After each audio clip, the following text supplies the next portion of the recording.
একটু খেয়াল করে শুনেন। কি হয়েছে? এমনি দৌড়ে আসিস কে লিগিয়া?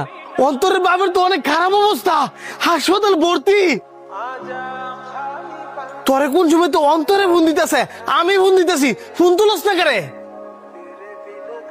মোবাইল সাইলেন্ট আছিল, খেয়াল করি নাই। তাড়াতাড়ি বাইক স্টার্ট দে, হাসপাতাল যেতে হইব।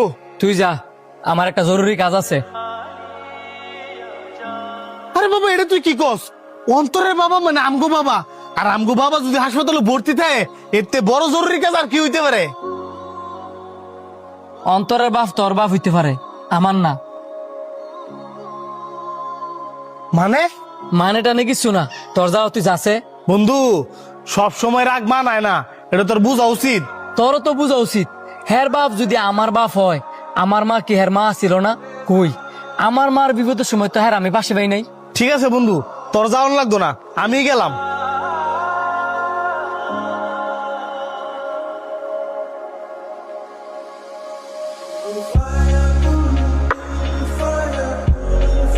আঙ্কেলে কই?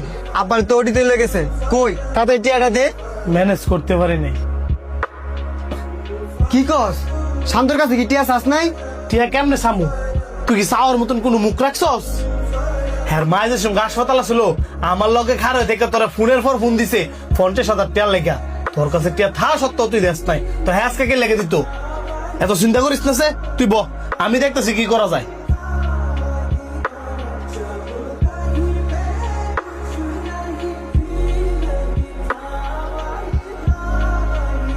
কিরে বন্ধু, টিয়া কি ম্যানেজ হয়েছে? না রে, ম্যানেজ হয় নাই।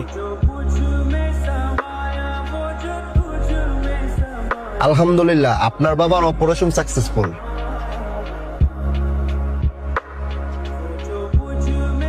এতগুলো টাকা দিছে কে? তুই তাইলে অবশেষে আইসস। তুই বেমান হইতে পারস, আমি না।